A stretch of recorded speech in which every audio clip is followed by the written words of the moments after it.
What's good, Kansas City? My name's Brad. You're listening to the Benchwarmers. Always by my side, the one, the only, Ian Yoakum.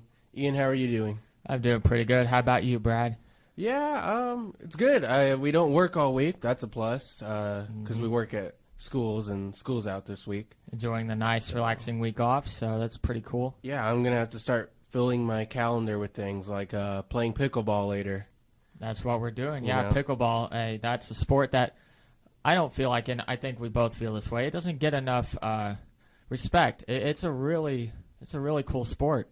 I don't know how much credit it should get for, like, as a fan to watch the game, but playing it, I find it a lot more fun and a lot easier to play than, like, tennis or ping pong. It's kind of a mix between those two in case you don't know what it is. Yeah, it's tennis, ping pong, you go out with a group of friends, there's going to be that one guy who's just dominating and crushing everybody.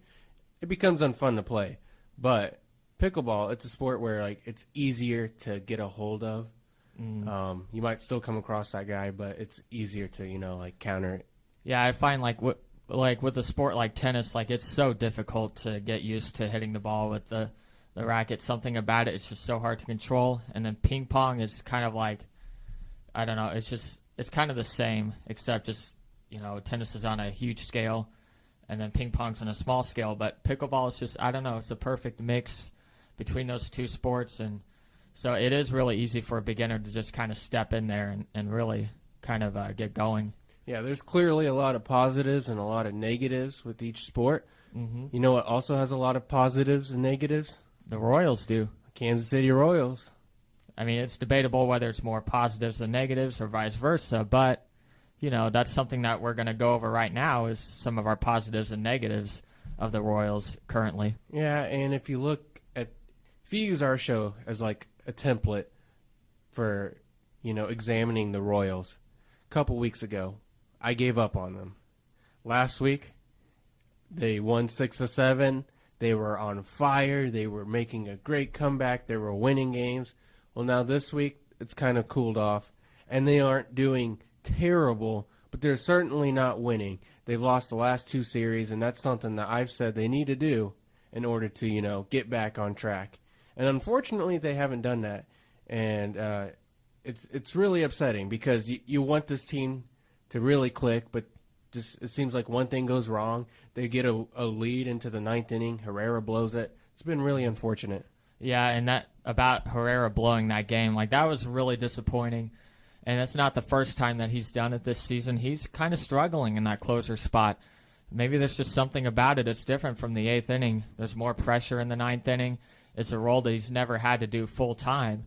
Before this season, he did have to close out a few games in his career, but this is the first time that he's the guy.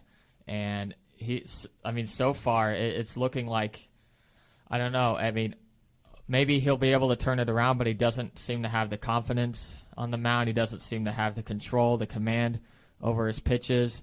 And so I don't know what it is, but if the Royals have any chance the rest of the year, in a bullpen that is struggling, you got to at least have the closer be your strongest guy, and right now it doesn't look like it. Text line 816-287-0090. It's text line 816-287-0090. If you got any questions you'd like to ask or any comments you'd like to say to help us improve our show, please send them in through that text line. Once again, 816-287-0090. And with that, Ian and I are going to start a segment. We're going to come up with 2 positives about the Royals and why you should believe in them, followed by 2 reasons why they should sell.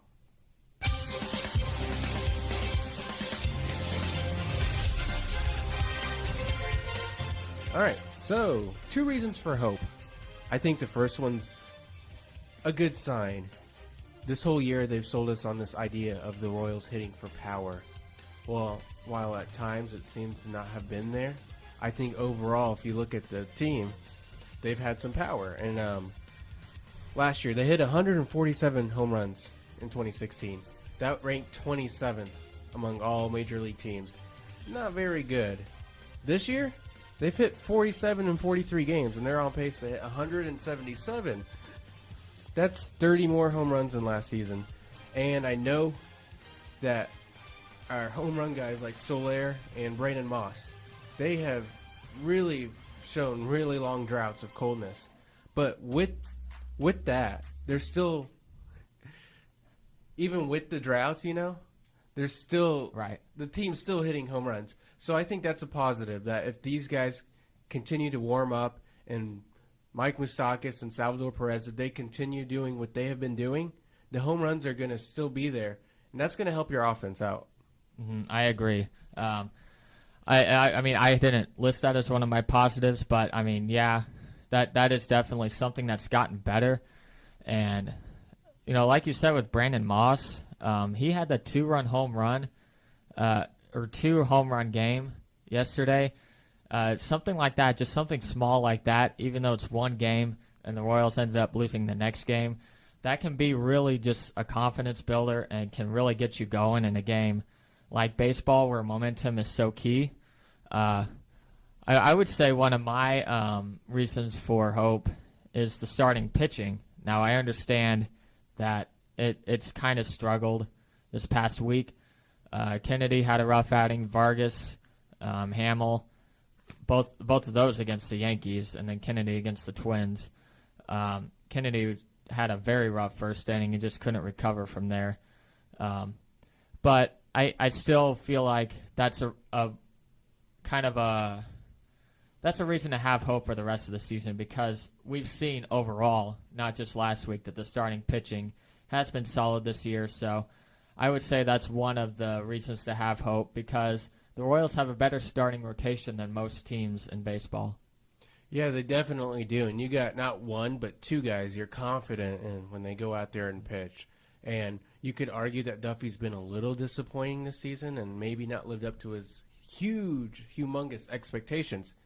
But he's still a darn good pitcher. Mm-hmm. And what he's done has been great. And you might even say that Vargas is making him look bad, but that's only because he's doing even better. But those 2 guys are very reliable. Yeah, I could see even throwing Nate Karn's rocky start, but since then he's really been a great 5th rotation guy where he's going in there and giving you a chance to win games. I give him credit too. Yeah, and like with a guy like Vargas who had a rough outing against the Yankees, like we can't expect these guys to have amazing outings every single time. So I wasn't too down on Vargas for that. It's really hard to be. Which, by the way, Duffy the next night had a great start, so to prevent the Royals from getting swept by the Yankees. So I still feel pretty good about the starting rotation. Yeah, and one last thing before I move on to my second reason for why you should not give up hope. When it came to power, Perez has 11, Moustakas has 10. Those guys are both on pace to get 40 home runs. Will they keep that pace? Probably not, but it's still remarkable that they've shown this early in the season that they can consistently hit home runs. Brandon Moss, a guy who we've talked about how slow he started, how much he struggled, he's hitting 200, and he's got 8 home runs on the season. Where did that come from? You know what I'm saying? Yeah, I mean, obviously his average was a lot lower than that, so you kind of have to, out of context, that sounds odd, but like he was hitting barely over 100 not too long ago, so that just shows how hot he has been lately. Hopefully we see more of that, because the Royals' offense needs more of that, more of guys like Brandon Moss finally producing and contributing. And then you look at the MLB rankings of the longest home runs hit this season. Until recently, Soler had the number 1, the farthest home run of the season out of any player. Well, now he's got the second. But still, he has the second. Hosmer, who has 4 home runs, has the 3rd longest home runs. Brandon Moss has, I think, the 6th or 7th. But these guys are crushing the ball. And when you're playing at a place like Kauffman Stadium, you're going to have to hit it hard in order to get home runs. A lot harder than, say, Yankee Stadium. So that's a really big positive for me. So let me move on to my second positive. And I don't know if you could say this is a positive, and it might not be true, but I believe it's true. The worst is behind them. You look up at the series against the Royals and the Twins. Twins have been beating us up all year. They're actually 1-7 against the Twins. But let's just say for fun that they were 7-1 against the Twins, if you reversed it. The Royals would be 24-19, and they'd be first in the division. I think after that 9-game losing streak and then the sputtering that happened afterwards, This team just couldn't get any worse. And they showed that. They got hot, and right now they're kind of in between. But this team is only 5.5 back. They're 18-25, but largely that's a part because of the Twins, having our number. I mean, that's not really that bad of a record when you think about it, considering how it's felt this season. It's felt like just a complete disaster, but 18-25 is not an impossible record to come back from. Now, as far as saying the worst is behind them, I don't know if I can completely agree with that, just because if this team does end up selling, then we're going to see, obviously, a worse team. And so maybe we could just see more just futility ahead if the Royals do end up selling. It depends. But if you're not counting that, it depends on who you sell. Because if you sell Travis Wood, then you could argue that this team's a lot better. Right. We're not going to sell Travis Wood, though. I don't know. I buy Travis Wood. I think you could get a lot from him. Right. Like we pretty much gave up on Holland, and look how great he's doing. I think you could use that as a selling point to maybe the Yankees or the Red Sox. That take this guy. He can be good. Yeah, I don't know about that, but speaking of Travis Wood and the bullpen. Actually, hold on. I'm jumping ahead of myself. My second positive is experience. That's a reason to have hope, because the Royals still do have a lot of experienced players on this team that have been there, done that, have won. Lorenzo Cain, Eric Hosmer, Mike Moustakas, Alex Gordon. You know who I'm talking about. All those guys that have been here, they know what it's like to win. So that's another reason to have hope, because these core guys are still here. They haven't been sold yet. They're still in the Royals uniform. There's always a little bit of hope just because of that. I am on the record saying a couple of weeks ago I think this season's probably done. I'm not really expecting anything to happen, but you can't say for sure that it's over. There's a little glimmer of hope just because of the experience on this team. Yeah, that's definitely something you can give hope to. And you could even argue the additions they've brought to the team. Half of them came from the Cubs. They've seen how to win a championship. So you could argue that maybe those guys have the feel for it. They're not necessarily the stars that, brought the championship, but they've been around that kind of culture. So bringing them here could help, along with the veterans that we already have. So, yeah, you're right. Now let's switch to our negatives. My first negative, I think it's obvious, the bullpen. Right. They've been so painful. Just going to say now that's one of mine, so I think it's one of everybody's. They've been so painful. And last year, what was the biggest problem of our bullpen? Who was the number one guy? Joakim Soria, of course. Joakim Soria. And he was the biggest question mark going into the offseason, biggest question mark in spring training, biggest question mark opening day.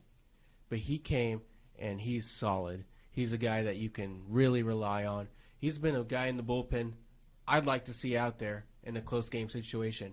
However, everybody else in the bullpen has become Joakim Soria of 2016. They go out there. I have this feeling that they're not going to do their job and get it out, at least in close game situations. And to the exception to that, besides Soria, would be Mike Minor. Mike Minor has been fabulous. He's been amazing. He's exceeded everybody's expectations, and he's been reliable on multiple occasions. But everybody else, I'm talking Travis Wood, Moylan, Young. Matt Strom's been a little better lately, but he's still, giving up those solo home runs. Not what he was last year. Yeah, he pitches a great inning, and then he goes out there and gives up a home run. Mm-hmm. It's still not good enough. Of course, Herrera, he's become he reminds me of Holland a little bit, but the only difference is Holland would get those guys on the base, but then he would still close it out. I think that's the main reason why he left, because at least for me, I felt like Holland was probably done for. But he's shown a resurgence. He's been great. Yeah, it kind of really stinks because Greg Holland has done well with Colorado. Wade Davis has done well with Chicago, and the Royals are stuck with Kelvin Herrera, who is showing that he really can't handle that closing role at the moment. Bullpen is one of my reasons to not have hope. The other reason And, I mean, maybe this is not so much this year, but this is kind of for, like, the next few years. But the depleted farm system from trading, for Johnny Cueto and then just all these other, trades that the Royals have made, they've traded away some of their prospects, and therefore the farm system isn't as strong as it used to be. That used to be a strong point for the Royals for the past several years, and now it's appearing that we're headed for another rebuild, and that's including getting some good prospects again, and that's just going to prolong the process even more. So that wasn't really with this year in mind, but kind of the next few years. That's something that really worries me and just kind of makes me think, well, this team's not only not doing so hot this year, but the next few years are going to be very rough. And I think that's one reason why the Royals could very well look into being a team that sells at the deadline unless they've really or they're just really on fire before the deadline. You remember Will Myers? I do remember. He won Rookie of the Year as soon as we traded him. It'd be nice to have him now. This year he's batting .278. You know how many home runs he's hitting? I have no idea. I'm going to say 10. He's hitting 11 home runs. Imagine having that in right field, along with the defense instead of, Soler. Mm-hmm. That's a huge loss to the team. But, I mean, do we regret the trade? No. Obviously, you don't regret getting rid of those players. But you are right. There are long-term side effects to, going all out and trying to win that championship. Mm-hmm. Yeah, it's what you have to do. Like, I wouldn't take those back because the Royals did win a World Series in 2015, so that's the goal. Like, that's why you make those moves. But now, with a small market team that supposedly can't afford all of these top dollar free agents, guys like, Kane, Hosmer, that's why the Royals are probably going to end up trading them away unless, of course, again, they catch fire. But even after that, even if the Royals do go on some magical run, win the World Series again, those guys are gone. Like, it's just the nature of baseball, and which is why I feel like there should be some sort of salary cap, something to make it more even. So big market teams like the Yankees or the Red Sox, who are constantly signing these big name free agents, don't have that sort of advantage. I just don't think it's very fair. And I also don't know if the Royals, if they can just afford to sign these guys or they're just choosing not to. It's something that I just don't understand because, I mean, you consider all that revenue, all the money that the Royals have made from the past two World Series runs in 2014, 2015. Like, shouldn't the Royals use that money to maybe bring back guys like Kane or Hosmer? Well, instead of using that money, they've actually brought in other guys, which brings me to my second reason to give up all hope, and that's basically the new additions they've brought to the team. And to me, the new additions, for the most part, have been toxic. They've been one of the biggest reasons why this team's losing. Obviously, it's safe to state Travis Wood being the number one reason. We thought he could easily fill in those roles of the bullpen, be a really reliable guy and maintain this so-called elite bullpen. Well, that's not happening. I don't even think it's average right now. Second guy, Jason Hamill, he's been atrocious. I get the same feeling when he goes out there that I get when Chris Young starts a game. Mm-hmm. That's not good. These are guys that are going to be around for more than just this year. Soler, obviously, he's made maybe 2 great defensive plays, but that doesn't make up for the 10 mistakes he's made out there. He seems to not have found the bat that well. He's still not hitting that good. I mentioned earlier that one of the reasons to stay positive is the home runs, and he has the ability to hit those home runs, but he still hasn't. He has that 1 home run. But other than that, he still has to get on base. If you're not going to hit home runs, you got to do something else. And he hasn't been doing it. And then Brandon Moss. Obviously, he's been improving, and that's a good sign. But this is a guy we're going to have for next year, too. And I don't know if you're looking forward to that. I'm not. And when all the players go away, we're going to be left with these guys. And we're going to be left with people coming up from AAA, like Mondesi. We saw him come up yesterday. He looked the same. I haven't seen any improvement in him.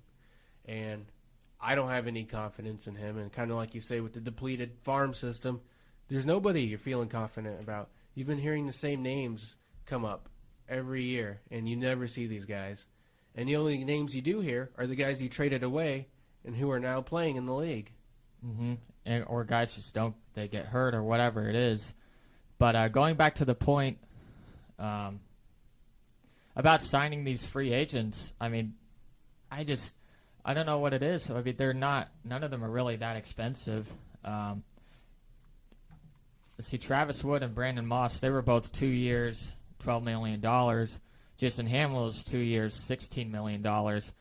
Yeah, none of them are producing, but they're really not that expensive. Yet I feel like the Royals are going to use this as an excuse. Well, this is why we can't bring back guys like Lorenzo Cain or Eric Hosmer or Mike Moustakas, because we spent too much money, our payroll's way too high. I mean, these contracts are pocket change to teams like the Yankees, or Red Sox or any of those other big market teams.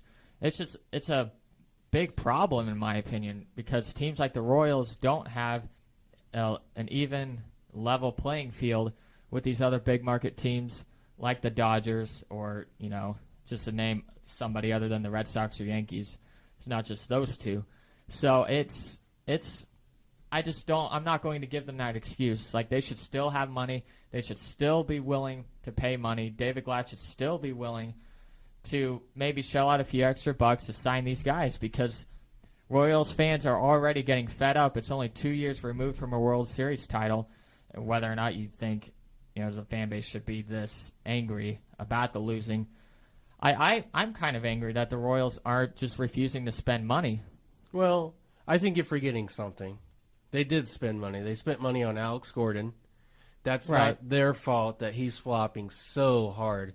And if he was batting 280... Well, I wouldn't have signed him to that deal. Well, he was cheap. Probably. That deal was cheap. It was 4 years, $72 million. Everyone thought he was going to sign a 5-year, $100 million deal. That's still okay. I wasn't okay. I didn't want him back for that deal, but they got him for a cheaper deal for 4 years. I was okay with that. And then they also just signed Duffy in the offseason, so they are spending money. But it's unfortunate that these little payouts that they've been doing have not been paying off. They haven't. And the Gordon deal, I think probably was a mistake. They probably shouldn't have done it. And like I've said though, I feel like if we look at the payroll numbers, the Royals aren't going to be at the very top. No, they're not. No, they're not. And I think the Gordon thing, it was unfortunate that his contract was the first one to be up, because if I think if he was up at the end of this year, and he was where he was at 2 years ago, and he was up with all these other guys, he wouldn't have been signed back. It is bad timing. It really is. It was just him by himself, and we were all about keeping the band together, and this is the first step in the process. Well, when you shell out that kind of money to this guy, and then he's struggling, maybe the front office is thinking, "Ooh, we should be hesitant to sign more guys back." I'm okay with Dyson walking. I thought that, or the trade. I thought that was a good trade. But like you said, with the bullpen, I think we took it for granted. I think we gave too much credit to what this team could do with those guys, and now we're paying for it. Thank you, Travis Wood, because he's just been a guy you can't trust. Mm-hmm, yeah, and if you consider though the fact, if you look at the Royals' payroll right now, and then you consider that all these guys are going to be walking away, they have a total payroll of $142 million right now. I don't really know what that is in comparison to other teams, but I feel like we hear about guys signing with the Yankees for $152 million, $200 million deals. So they're about like 6-7 year deals. So that's about like 50 million per year. I mean, baseball contracts can be ridiculous. So that's probably more like 30 million a year. And that's a crazy amount just for one player. And then you consider all the other guys that they've signed. So whatever it is, I don't know if it's just the fact that the solution would be to have a salary cap, But just because of the financial state of Major League Baseball and the way it works, the Royals just don't have an even fair chance with the rest of a lot of these teams just because they are a small market team. And I just feel like something needs to be fixed here. And I don't know what the perfect solution is. Maybe I think having a salary cap would be a step in the right direction. I really do. Yeah, I mean, you said the Royals were ranked. They're 15th ranked in payroll with 142 million. As of right now. If you compare it to teams around you, like Cardinals, they're obviously in the same basic market. They're ranked 14th with 147 million. So they're around the same kind of restrictions that we are. So yeah, I definitely like the idea of a cap, because that obviously will add more emphasis on drafting and building on the within, Because we can't be the Dodgers, we can't be the Yankees, we can't be the Red Sox, we can't be the Detroit. Yeah, all these guys are always at the top. Yeah, and they're always bringing in more money, and there's nothing really the Royals can do about that. I still feel like, though, if you're at 15th and then you're losing all of these guys that are making a lot of money, Hosmer's making $12 million this year, Kane $11 million, Moustakas $8 million. You're taking a lot off of your payroll. Can you not afford to sign back at least one of those guys, maybe even two? Like what's stopping the Royals and David Glass from spending the money? What is it? I think it's just that they don't have it. They've already spent some, and they've done what they've wanted to do, and maybe they're okay with rebuilding. Maybe they feel like they've reached their goals, and I don't know. That's just speculation. That's probably not true at all. I doubt they're sitting there going, "Yeah, well, let's take 5 years off," but maybe they don't feel confident. A lot of people just accuse, teams like the Royals, or maybe not that, just the Royals, of just not being willing to spend the money. And, I mean, they have spent the money to a degree, but they're still, like you said, 15th in payroll. Can they really not afford to spend more money than that, especially with the guys walking away after this year? I don't know if that's the problem, if they're not spending enough money. I mean, league average is 139 million, and they're spending basically about that amount. Basically that amount. You look at the Cleveland Indians; they're spending a lot less than the Royals, and they're doing a lot better. It's not always going to matter. It's not always going to be about payroll, but I'm just saying, to prevent a complete collapse and disaster for the next several years, just saying, maybe they're going to let all those guys go and just go into full-on rebuild mode, but that's just, if the Royals do that, then, I mean, we're going to be in for a lot of years very similar to, I guess, leading up before the 2014 World Series run, so... I don't know. They definitely need some guys in their farm system, though. And maybe that does take a couple years to rebuild from, a few years, but it just depends. Depends on how this year goes. We gave a couple reasons why we should believe in them. I think the power has definitely been there. I think that the worst is definitely behind. This team has shown that they're heating up, and every year I get the same feeling. How are they going to do? Who's going to be the first guy to get the hit? Who's going to be the first guy to get the home run? And once it happens, then it starts the ball rolling. Hopefully that this is the case for this year, and these guys are going to start getting the ball rolling. I know they dropped the last two series, but you know what? They got a 4-game series against the Yankees. Let's see what they can do. We're going to take a quick commercial break, but when we get back, we got our headlines of the week. Also, we have some very controversial story going on in the MLB. You don't want to miss that on the Benchwarmers.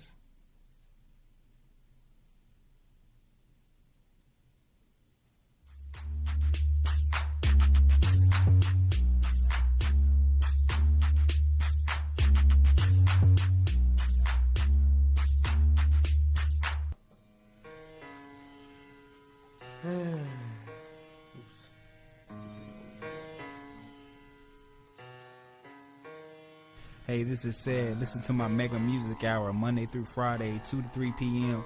K-Roo Student Radio, UMKC, Kansas City.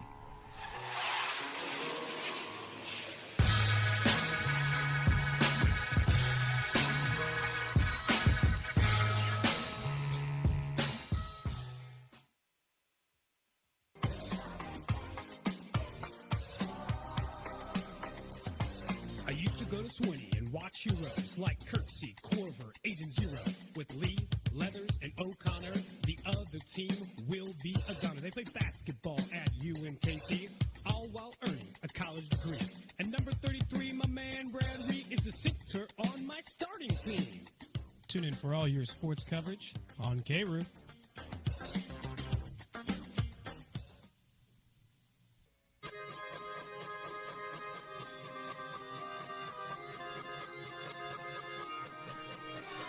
Hey guys, this is Casey. Make sure you check in every Wednesday from 3 to 5 for my show, The Ox. I'll be playing tons of great new music, so you can hear it first on K-Roo. Hey guys, this is Lindsay. Listen to The Lindsay Show Mondays 4 to 6 on K-Roo. You know, K-Roo listeners, I love you, and I love rock and roll. And if you love rock and roll, listen to Archive 59 with me, Brian Will, from 6 to 8 p.m. on Wednesday nights, only on K-Roo.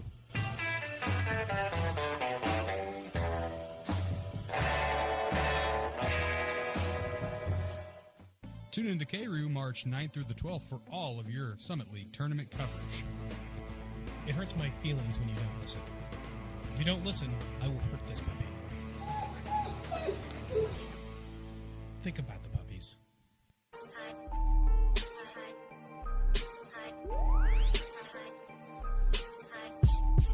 What's up? This your girl Aisha, aka DJ Retro from E&J Show. Tune in at 1 o'clock to 2 o'clock on Tuesdays and Thursdays. I slap a little bit of this and that. You listen to K-Roo. Heart Stars and Horseshoes, Clovers and K-Roo. You're listening to K-Roo, Student Radio.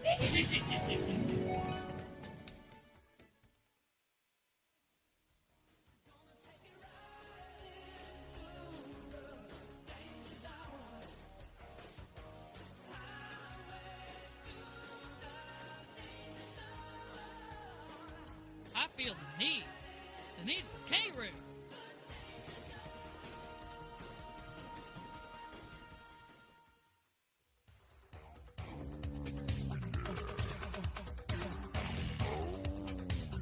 Life moves pretty fast. If you don't stop and listen to K-Roo every once in a while, you might miss it. You're listening to K-Roo, Student Radio.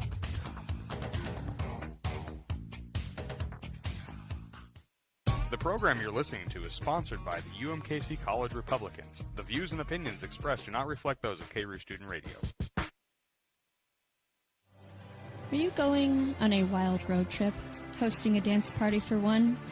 Or are you stuck in your dorm wondering how to tie your shoes? Look no further. Listen to Hop and Jams with Laura Hop, Wednesdays and Fridays at noon to hear some groovy tunes fit for any of these situations.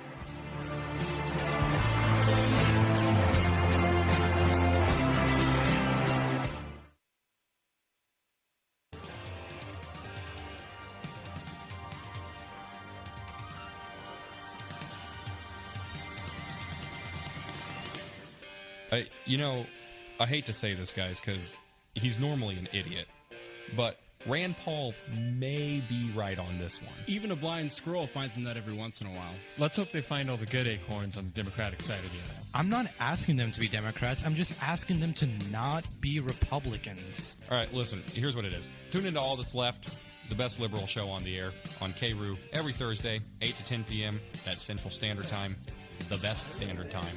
And here's what I'm going to do for you. If you listen, we promise not to put your grandma on Obama's death panel list. So listen.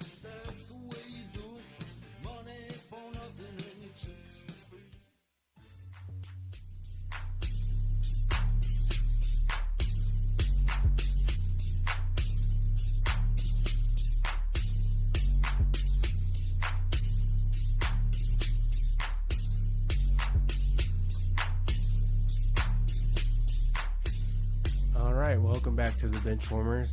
Once again, our text line, 816-287-0090. We got a couple questions, so we're going to answer those before we get to our headlines of the week. We'll start with our first one. What can we as fans do to keep our players around, like Hosmer or Kane? Well, for me, I think there's not much you can do. We're just fans, and fans are anywhere they go. Hosmer decides to go play for a Japan league, there's going to be fans there. But what we can do is go to games, give the atmosphere. If you watched the Minnesota game last night, there was like 3 fans in the crowd. Right. And would you want to play in a place like that when you're going there every day and you're giving your, all you got? I don't know. But at least in Kansas City, they go and they have consistent crowds, and I think that can help. Especially with players like Danny Duffy. He always brags about how great the atmosphere is. That's a good thing. But other than that, there's not much you can do. Yeah, I think in general, like, fans can't really have much have as much of an effect as we hope they could have. But this does remind me of something back in 2012 with the Chiefs when they were 2-14 that year, and there was a general manager named Scott Pioli that had a very rough tenure with the Chiefs. And in 2012, in a game at Arrowhead against the Bengals, the fans showed up wearing black. Like, everybody was wearing black. It was like a blackout to protest Scott Pioli and everything that was going on. And sure enough, at the end of that year, he gets fired. Now, is that because of that? It wasn't obviously all because of that, but was that sort of one of the reasons why Pioli ended up getting fired and we ended up getting John Dorsey and Andy Reid, which is now proven to be a pretty good combo? Or do the fans really, did they just waste their time and that had nothing to do with it? I don't know. But definitely has an effect. I mean, I don't want to say they're just there for the fans. They're there to make money. They're there to put a winning product out there, and they're there to not embarrass themselves. But I think that take into account, the fans. I think they definitely have an effect. Another question from the text line. Talk Scott Alexander. I know recently he's been hurt. He's been placed on the disabled list. He's been pretty solid since he's played. But I like Scott Alexander. Yeah, he's pretty good. Yeah, he's a very good player. But like I said, he's on the disabled list. Not much to talk about there. Is it a bad idea to trade prospects for rental players? It depends on the situation. I think what the Royals did in 2015 was okay. They were in first place. They were winning. They already had a working formula. All they did was get more pieces to put them on top of everybody else, and obviously it worked. But let's say the Royals are 4 back at the trade deadline this year. 4 games back of first. 4 back of the wild card, we'll say, and they decide to trade even more prospects to get pieces to so they can cross their fingers and hope that that's enough to get them into the wild card. That's not okay, because then you're just, you're thinking about now. You're not thinking about later, and I'm not okay with that. If you're serious, well, first of all, if you're a small market team and you're a serious World Series contender, that's when it's okay. Now, if you're the Yankees, you can pretty much do it whenever you want. It doesn't matter because you can buy your way to a championship. But if this question is in relation to the Royals, when they made the trade in 2015 for Cueto, that ended up being a very good trade because Cueto had a pretty solid postseason, especially in the World Series. That Game 2, he was masterful. The Game 2 against the Mets. Game 5 against the Astros was great, and that elimination game where the pressure was really on. So, yeah, that was a great idea, but in general, you really don't want to see the Royals, a team like the Royals, doing that, especially if they are just barely competing for, a wild card berth. It's just not a very good idea. That's a very high risk, little reward. Yeah, look at the standings right now. Minnesota's in first, 22-18. That's a very good example of a team who shouldn't start buying, and selling off their prospects. They're in rebuilding mode. They might have the wins now, but obviously you don't want to sell. And then you look at Cleveland. They're 23-19. They're right there next to them. that would be a team that would buy. Obviously, because they already had good parts and they have high expectations on the year, that's a team that would definitely at least consider buying. Mm-hmm. Now, I will say I mean, the Giants won the World Series as a wild card, so there are exceptions. I think the Giants were probably a very good wild card team at that time, and who else was a wild card that year? Oh, yeah, the Royals. So, I mean, in general, though, like if you're a wild card team, you're squeaking into the postseason, you're probably not going to be in the World Series. So if you're just a team that's kind of barely competing for the postseason, it's probably not a good idea to make a trade. We appreciate your questions. Please keep sending them in. We'd like to answer them. Once again, 816-287-0090. Now it's time to start our headlines of the week.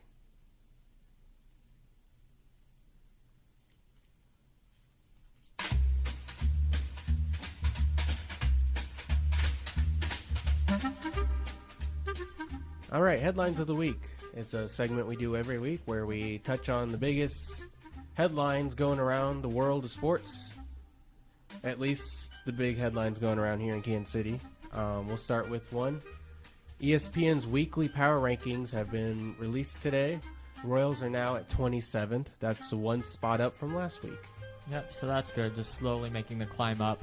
Don't really know how much power rankings really matter at this point, but that's about where I'd expect them to be. They don't matter. It's just an opinion. Last week I thought that they should have been ranked better than what they were. Obviously, because they won 6 of 7. This week, I understand the low number, so maybe they were just thinking they're not going to overreact to 1 week, and they 27 is pretty accurate. Yeah, they did go up after a bad week. Their main reason was because the starting pitching still seems pretty reliable, and that's the reason. Maybe it's mainly because one team went backwards and we just happened to move up. Yeah, who knows? Paulo Orlando fractured his shin after he fouled off a pitch on his leg on Saturday. Ouch.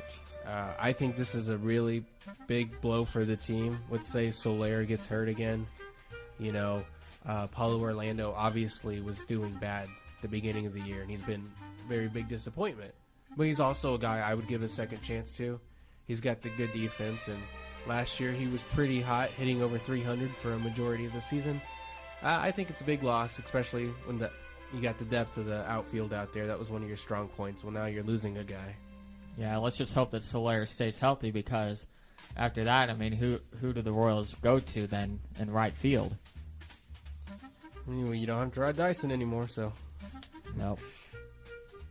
It would be tough. Let's see. The NBA has released their 3 MVP finalists. Those 3 MVP finalists include Russell Westbrook, James Harden, and Kawhi Leonard.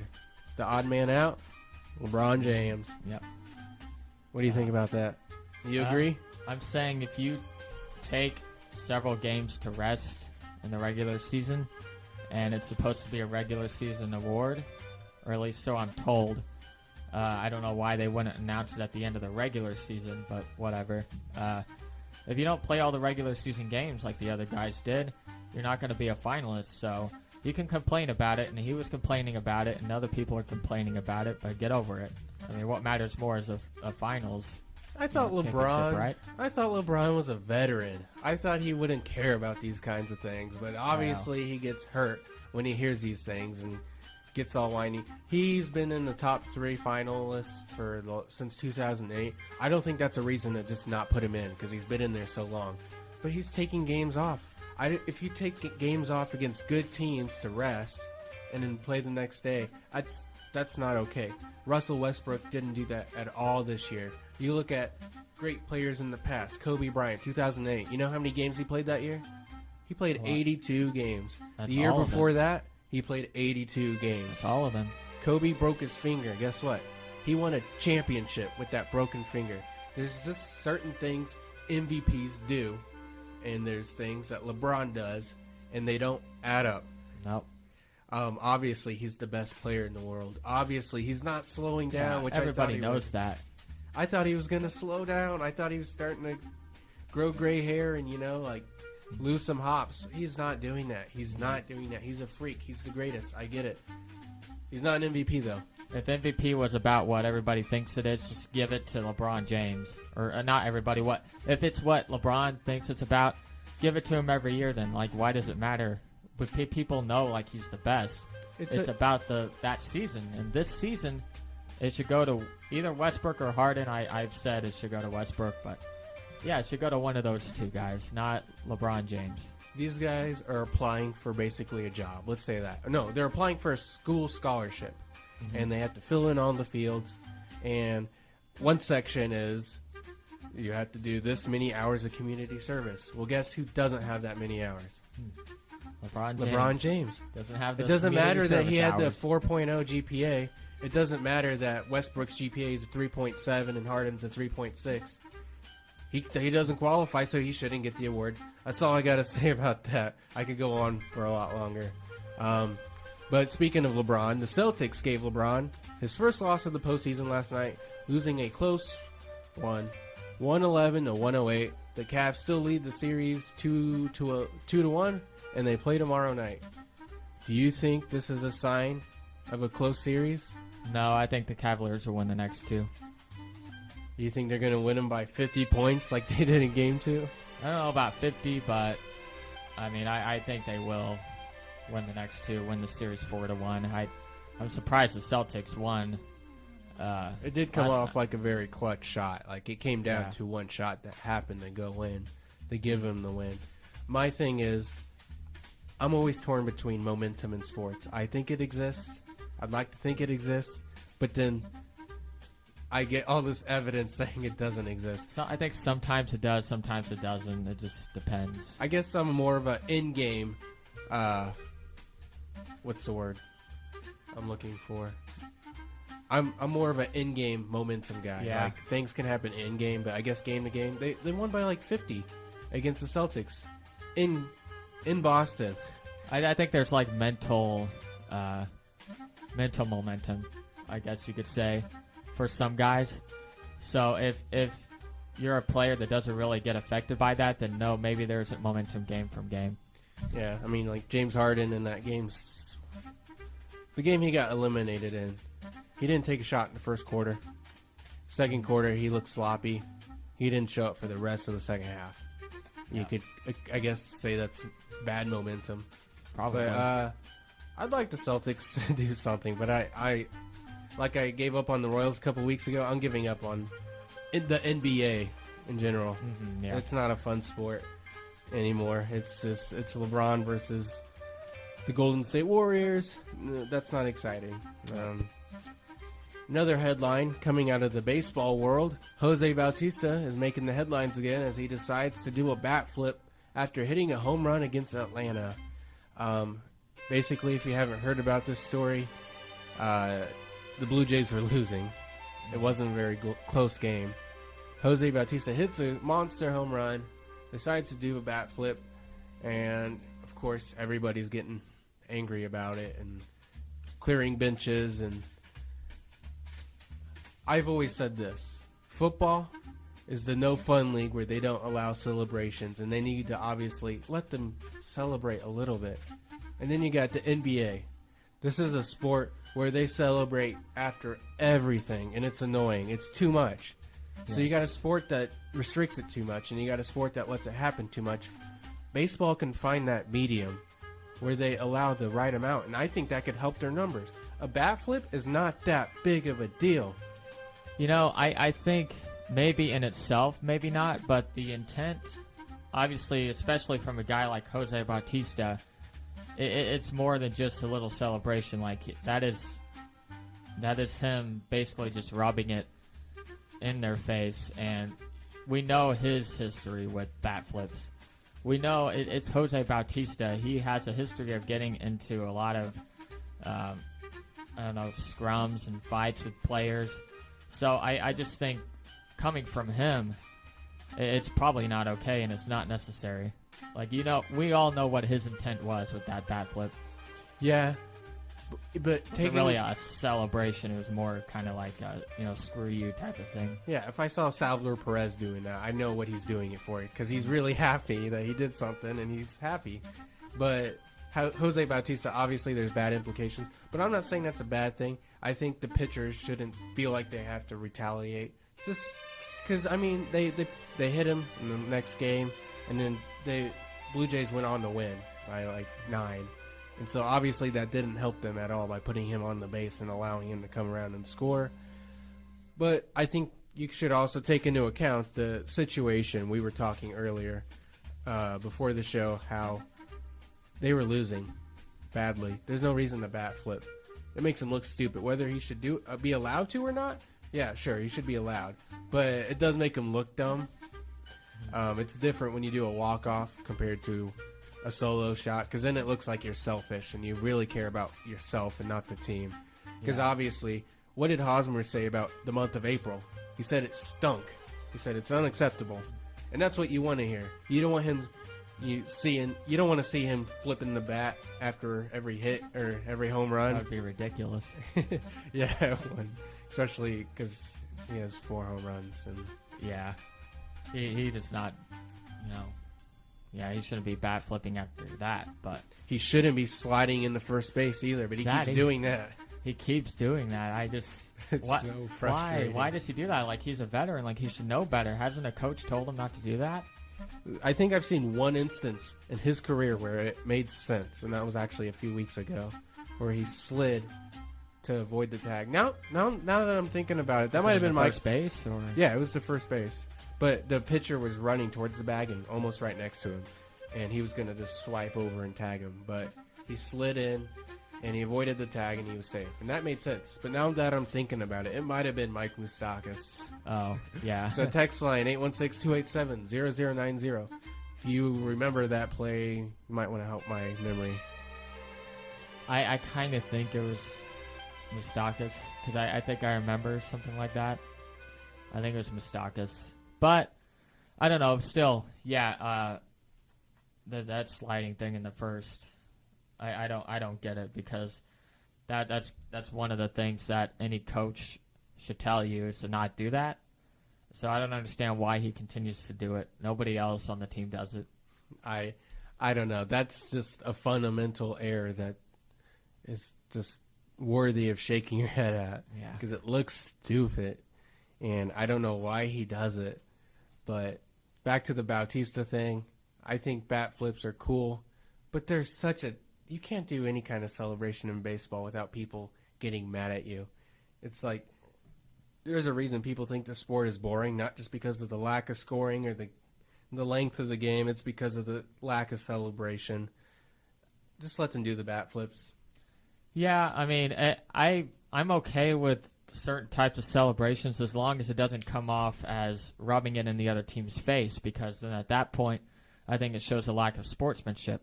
Now, me personally, I'm not really a celebrator. I'm more of I get angry if I lose, and then if I win, I just kind of feel satisfied. But I'm trying to understand other people's perspective, people and athletes who do want to celebrate, and so I'm okay with it as long as it doesn't come off as rubbing it in the other team's face, such as a bat flip like Bautista would do in the situations that he does them in. But if you watch a bat flip, it's not that crazy. It's not that big of a deal. It's not in itself, no. People take the bat intent. flip. When they think of bat flip, they also think of Jose Bautista. Right. And I think that's what making it worse than it actually is. Okay, I'm not going to argue against the bat flip itself. Okay. I guess just depending on the intent of it. Okay, that makes sense. And I feel like in a lot of situations, the intent would be bad. You know what I mean? Rather than just celebrating, a big home run or whatever. But I think it's funny because when you watch the bat flip, everybody goes crazy, but it's not like a LeBron dunk in the NBA. I will say they do overreact to it. They're throwing a piece of wood 3 feet to the right. That's not that exciting. It's not like they're taking the bat and throwing it into the stands or throwing it at the pitcher. They don't. If the pitcher has a game-winning strikeout, he doesn't take his glove and throw it into the crowd.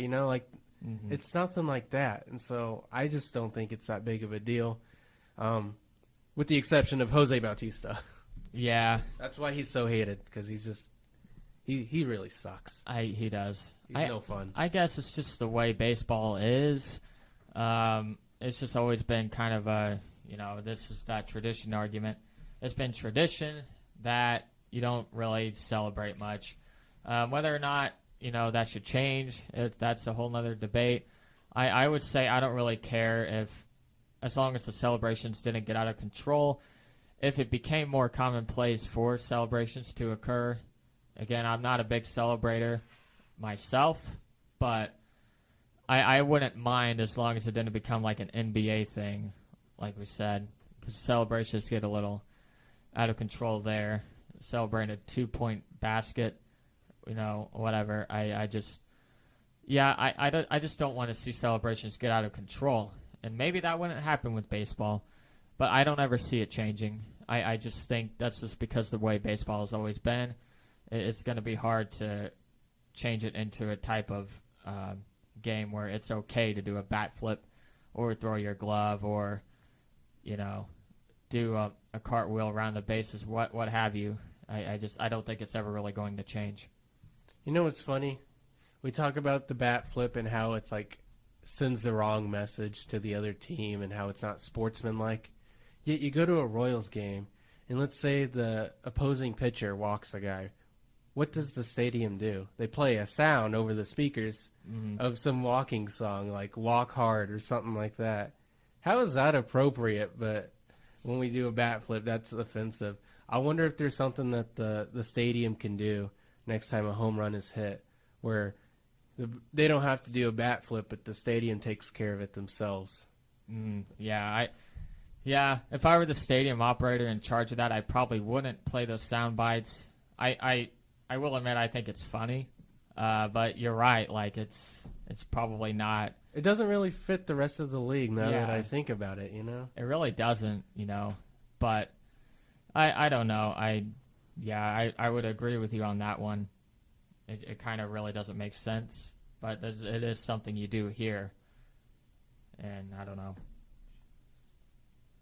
But while we have just a few minutes remaining here on the show, we could talk a little bit of Chiefs for about the last 3 minutes. Alex Smith came out earlier this week, or I guess last week, and he stated pretty much that he understands why the Chiefs took Patrick Mahomes, and that he also said something interesting, or at least I thought was interesting. He said that he understands that this may be his last year in Kansas City. Now, I mean, that's definitely, it definitely takes a certain something to be able to say that and also be able to say, hey, I'm willing to teach Patrick Mahomes everything I know, and I'll take him under my wing and all that. So, to me, that's pretty impressive, and I like hearing that from Alex Smith. He's going to be locked in this year. I think he's a competitor. And after that, maybe it will be Patrick Mahomes' time. If Alex Smith has that feeling, I'm sure it's not for no reason. I'm sure he's getting some sort of message that this is his last go. And in 2018, it may be Patrick Mahomes' chance. Yeah, it's really promising hearing a veteran guy on your team say stuff like that. I mean, Alex Smith, he's not the best quarterback there is, but he sure is a class act, and he's a very good role model for what you should act like. And he's not a bum. He's a great. He can be good. I don't want to say great. He can be a good quarterback. Yeah. So if he goes out there and he shows the Chiefs, hey, I know this might be my last year, but I'm giving it all I have, then that opens up so many more options, not just for the Chiefs, but for him in the upcoming years. I mean, he's only, 32? I mean, he has regressed a little bit with age, and I know that a lot of other quarterbacks that play with his style, regress a lot. But maybe he can open up doors and, have other options. I think he's definitely going to have a career year if he's going to play into 2018 with that cap hit that the Chiefs are going to be taking in the last year of his contract. So we'll see. Yeah, well, thank you, Alex Smith, for saying those things. And thanks to our listeners for tuning in to the Benchwarmers. Don't forget to check out our Facebook page, Benchwarmers on K-Roo Radio. We'll post the link to this show so you could re-listen to it. Have a fantastic Monday.